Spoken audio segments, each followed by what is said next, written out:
Hello, good morning बच्चों। आज मैं आपके सामने फिर से नए टॉपिक के साथ प्रस्तुत हुई हूँ। जैसा कि आप सब जानते हैं, हम यूनिट 3 का फर्स्ट चैप्टर पढ़ रहे हैं और हम आज पढ़ेंगे सेकंड पार्ट उसका। इसका नाम चैप्टर का नाम था हमारा शैक्षिक अवसरों की असमानता। तो जैसा कि आप सब जानते हैं कि हम लोगों ने शैक्षिक अवसरों की असमानता का अर्थ और शैक्षिक अवसरों की असमानता के कारणों का अध्ययन कर लिया था। तो इसके आज हम पढ़ेंगे कुछ अधिनियम या अनुच्छेद कि किस किस कास्ट के लिए कौन कौन से अनुच्छेद बनाए गए हैं और उनमें क्या कहा गया है। चलिए स्टार्ट करते हैं। जैसे कि आप जानते हैं, भारतीय संविधान में जातियों, जनजातियों, विकलांगों, लिंगों और अल्पसंख्यक के लिए शैक्षिक अवसरों की समानता के कुछ प्रावधानों को बनाया गया है। तो सबसे पहला इसमें क्या है? सबसे पहला प्रावधान इसमें क्या है जो SC ST के लिए बनाया गया है, सभी जातियों के लिए है। तो पहला है, क्या है इसका पॉइंट है, सभी जातियों के लिए कौन कौन से मेन अनुच्छेद हैं। तो चलिए समझ लेते हैं कि मेन अनुच्छेदों में क्या है। पहला है अनुच्छेद 14। ये सभी कास्ट के लिए है, मतलब इसके अंतर्गत सभी जाति के लोग आते हैं। सभी जातियों के लिए ये अनुच्छेद सभी के लिए समान है। तो जो सभी जानते हैं कि क्या है ये अनुच्छेद 14, विधि के समक्ष समानता। मीन्स राज्य, भारत के राज्य क्षेत्र में किसी व्यक्ति को विधि में समता से या विधियों में समान साक्षरता से वंचित नहीं करेगा। मतलब राज्य हो या भारत के राज्य क्षेत्र का कोई भी भाग हो, किसी भी व्यक्ति को समता विधि की समता में विधियों या समान संरक्षण से वंचित नहीं करेगा। मतलब जो भी संरक्षण लोगों को दिया जाता है, उन सभी व्यक्तियों के लिए, सभी के लिए समान संरक्षण होगा और किसी को इससे वंचित नहीं किया जाएगा। दूसरा अनुच्छेद क्या है? आर्टिकल 45 में क्या है? 14 के लिए बच्चों के लिए एवं अनिवार्य शिक्षा का प्रावधान। क्या लिखा गया है अनुच्छेद 45 में? इस संविधान में लागू होने से 10 वर्ष की अवधि के अंतर्गत सभी बच्चों को 14 वर्ष की आयु पूर्ण करने तक निःशुल्क एवं अनिवार्य शिक्षा प्रदान करने का प्रावधान है। और ये प्रयास किया गया है कि 14 वर्ष तक के सभी बच्चों को निःशुल्क और अनिवार्य शिक्षा प्रदान की जाए। और ये शिक्षा जो है सभी जातियों के लिए है। मीन्स सभी जातियों के लिए, कोई भी जाति धर्म में किसी की भी, ऐसा नहीं किसी पर्टिकुलर एक धर्म या एक जाति के लिए हो, कि सभी जातियों के लिए ये प्रावधान लिखा गया है। उसके बाद हमारा है अनुच्छेद, ये हो गया है। अब हमारा है इसके बाद SC ST के लिए क्या प्रावधान रखे गए हैं भारतीय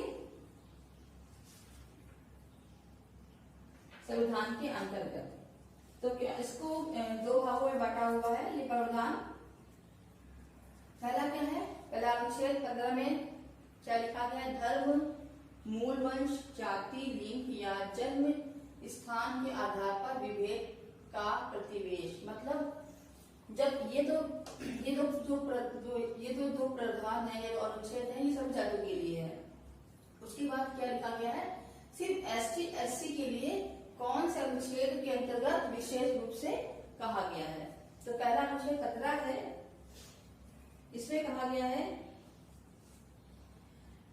राज्य किसी नागरिक के विरुद्ध केवल धर्म, केवल वंश, मूल वंश, जाति, लिंग, जन्म स्थान या इनमें से किसी के भी आधार पर कोई विभेद नहीं करेगा। मतलब जहां बात शिक्षा की आती है वहां पर क्या है, अनुच्छेद के अंतर्गत, संविधान के अंतर्गत धर्म, जाति, मूल, वंश या जन्म स्थान पर कोई भी विभेद नहीं करेगा, सभी को शिक्षा के समान अवसर प्रदान किए जाएंगे। अनुच्छेद 17 में क्या है, अस्पृश्यता का अंत। इसमें क्या लिखा गया है, चलिए समझ लेते हैं। अस्पृश्यता का अंत किया गया है, मतलब जो छुआछूत है इसकी भावना का अंत किया गया है और इसका किसी भी रूप से आचरण निषेध किया जाता है। अस्पृश्यता से उपाय किसी नियोक्ता के को लागू करना अपराध होगा, जो विधि के अनुसार दंडनीय होगा। इसके बाद बच्चों हमारा है, इसमें क्या लिखा गया है, अस्पृश्यता का अंत मतलब जाति, धर्म, लिंग के आधार पर मतलब छुआछूत या किसी भी प्रकार का भेदभाव नहीं माना जाएगा और इस चीज का अंत कर दिया गया है समाज के अंतर्गत, शिक्षा के अंतर्गत। फिर हमारा है विकलांगों के लिए, मीन्स अभी तो हमने जाति के लिए पढ़ा था, SC ST के लिए पढ़ा हमने, और अब हम पढ़ेंगे विकलांगों के लिए कौन से अनुच्छेद में क्या लिखा गया है। तो विकलांगों के लिए अनुच्छेद 41 कुछ दशाओं में काम, शिक्षा और लोक सहायता पाने का अधिकार, ये लिखा गया है अनुच्छेद 41 में। इसमें लिखा गया है अपनी आर्थिक समर्थ और विकास की सीमाओं के भीतर काम करने के, काम पाने के, शिक्षा पाने और बेकारी, बुढ़ापा, बीमारी तथा अन्य निर्वाह अभाव की दशाओं में लोक सहायता पाने के अधिकार को प्राप्त करने का प्रभावी प्रावधान है। मतलब जो विकलांग है कुछ दशाओं में वो काम कर सकते हैं, शिक्षा प्राप्त कर सकते हैं और लोक सहायता पाने का उनको अधिकार दे रखा है। इसके बाद हमारा क्या है, महिलाओं के लिए कुछ प्रावधान शिक्षा के अंतर्गत दिए गए हैं। ये अनुच्छेद 41, ये अनुच्छेद 15(1) के अंतर्गत क्या लिखा गया है, लिंग के आधार पर निषेध। राज्य किसी नागरिक के विरुद्ध लिंग के आधार पर कोई विभेद नहीं करेगा। इसमें लिखा गया है कि राज्य जो है लिंग के आधार पर कोई भी भेदभाव या विभेद नहीं करेगा किसी भी व्यक्तियों के अंतर्गत। और इसी के अंतर्गत अनुच्छेद 15(3) में क्या लिखा गया है, लिखा गया है कि इस अनुच्छेद की कोई बात राज्य की स्त्रियों और बच्चों के लिए कोई विशेष प्रावधान करने से नहीं रोकेगी। मतलब अगर राज्य में बच्चों और महिलाओं के लिए कोई विशेष प्रावधान अगर बनाए जा सकते हैं तो इसके लिए कभी वो रोकथाम नहीं करेगी, कोई भी रोक नहीं लगाएगी और इस प्रावधान को बढ़ाने में सहयोग करेगी। इसके बाद बच्चों हम लोग पढ़ेंगे अब अल्पसंख्यकों के लिए क्या प्रावधान है।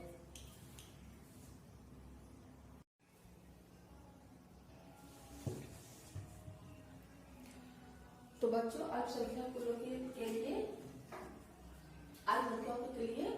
दो अनुच्छेद बनाए गए हैं, चलिए जान लेते हैं इसमें क्या लिखा गया है। पहला अनुच्छेद है अनुच्छेद 29। इसमें क्या लिखा गया है, अल्पसंख्यक वर्गों के हितों का संरक्षण। इसमें 2 पॉइंट दिए गए हैं, पहला और दूसरा पॉइंट है। पहले पॉइंट में लिखा गया है भारत के राज्य क्षेत्र या इसमें किसी भाग के निवासी नागरिकों के किसी अनुभाग को जिसकी अपनी विशेष भाषा, लिपि या संस्कृति है उसे बनाए रखने का अधिकार होगा। मतलब शैक्षिक अवसरों के अंतर्गत अल्पसंख्यक के लिए ये मुख्य प्रावधान दिए गए हैं अनुच्छेद 29 में। और दूसरा क्या है, राष्ट्र द्वारा घोषित या राजनीति से सहायता पाने वाली किसी संस्था में प्रवेश से किसी भी नागरिक को केवल धर्म, मूल वंश, जाति, भाषा या इनमें से किसी के आधार पर वंचित नहीं किया जाएगा। मतलब राज्य के अंतर्गत जो भी लोग हैं उन्हें किसी भी संस्था में प्रवेश देने से नहीं रोका जाएगा, चाहे वो किसी भी जाति, धर्म या किसी भी भाषा का हो। और सभी नागरिकों की सभी व्यक्तियों के लिए इसके लिए छूट होगी, सभी लोग इसमें शिक्षा प्रदान कर सकते हैं। फिर अनुच्छेद 29-30 में क्या लिखा गया है? शिक्षा संस्थाओं की स्थापना और प्रशासन करने का अल्पसंख्यक वर्गों को अधिकार। इसमें है कि जो लोग हैं, अल्पसंख्यक लोग हैं, वो शिक्षा प्राप्त करने के साथ साथ क्या कर सकते हैं? शिक्षा संस्थाओं की स्थापना भी कर सकते हैं। ये लोग धर्म या भाषा के आधार पर अल्पसंख्यक वर्गों को अपनी रुचि की शिक्षा संस्थाओं की स्थापना व प्रशासन का अधिकार होगा। इस अनुच्छेद के अंतर्गत जो अल्पसंख्यक लोग हैं उन्हें अपनी रुचि और अपनी शिक्षा के अनुसार शिक्षा संस्थाओं की स्थापना करने का अधिकार होगा और उस पर प्रशासन करने का भी अधिकार होगा। पहला तो पॉइंट में ये है, ये दो पॉइंट में विभाजित है, पहला और दूसरा।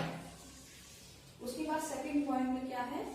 शिक्षा संस्थाओं को सहायता देने में राज्य किसी संस्था के विरुद्ध इस आधार पर विभेद नहीं करेगा कि वह धर्म या भाषा पर आधारित किसी अल्पसंख्यक वर्गों के प्रबंध में है।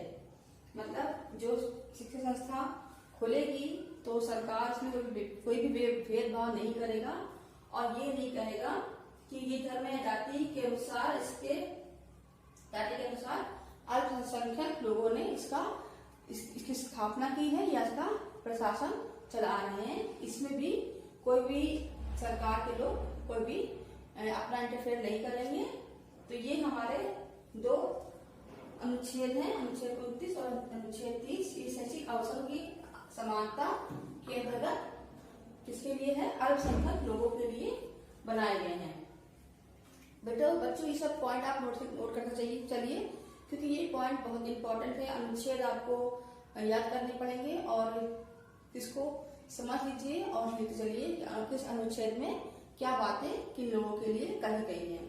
इसके बाद हम आपसे मिलेंगे नेक्स्ट वीडियो में नेक्स्ट टॉपिक के साथ।